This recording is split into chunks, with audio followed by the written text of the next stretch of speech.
Here's another thing that I want to mention. I'm sure you're aware, Louis, that Lady Gaga has made an announcement about gay marriage, and she says she will be calling her senators, and she has called her senators, so on and so forth. News to me.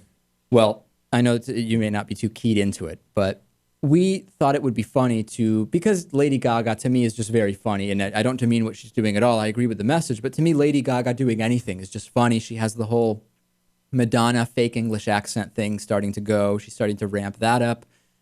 Lady Gaga is funny to me. So we made a video where we just cut up that original statement she made, and she was saying anti-gay things and saying that John McCain was gay. So I'll just play one of these for you. We just thought it was a joke. We didn't mean to offend anybody. And of course, anybody who listens to this show knows that we obviously support the legalization of gay marriage everywhere. But some people actually were offended, so we took this video down. I'll play a clip for you.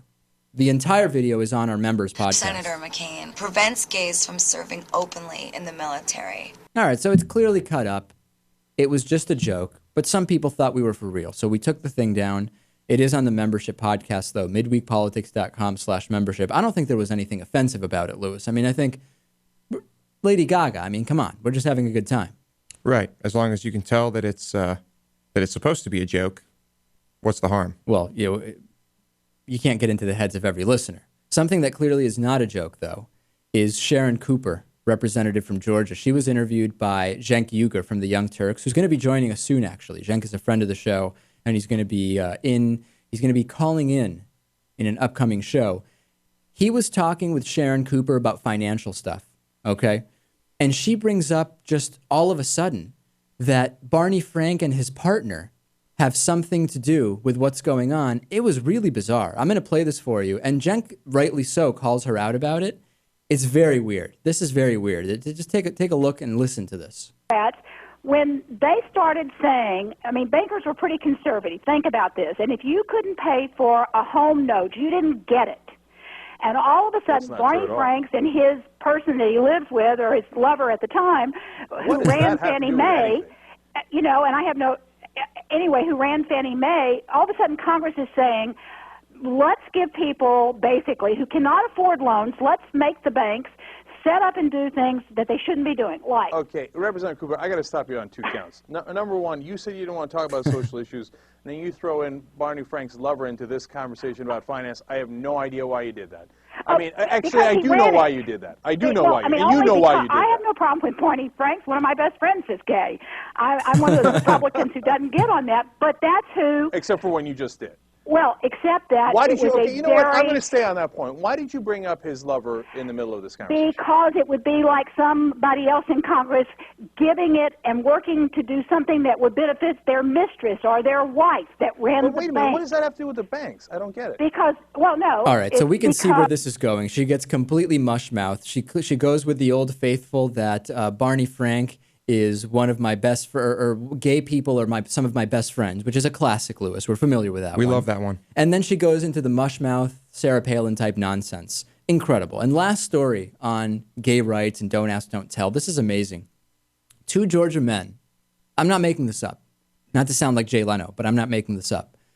2 Georgia men have accused a bishop named Eddie Long, who is a pastor of a megachurch and also an anti-gay activist, of coercing them into gay sex.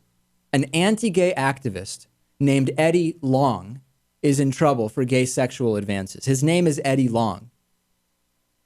Is there something ironic about that to you, Louis? Is there something funny about that? I mean, you couldn't make up a funnier name if you tried. Well, maybe I could come up with Richard Long.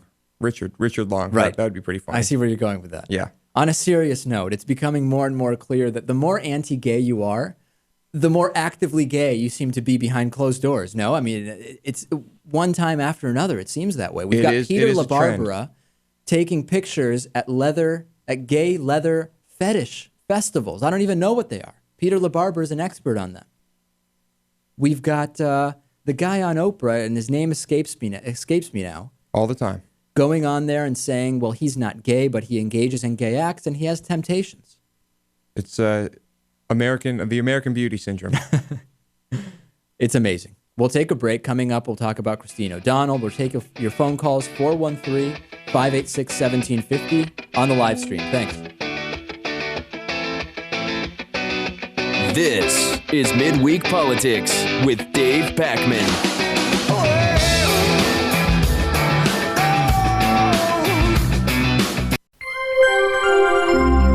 Midweek Politics is made possible in part by the Daily Hampshire Gazette and GazetteNet.com, connecting our communities with local news and information. By the National Priorities Project and Smith College Department of Government, hosting Congresswoman Donna Edwards on Sunday, October 3rd. More information at nationalpriorities.org. By DIF Design, specializing in custom business websites at difdesign.com. To find out more about underwriting Midweek Politics, visit midweekpolitics.com.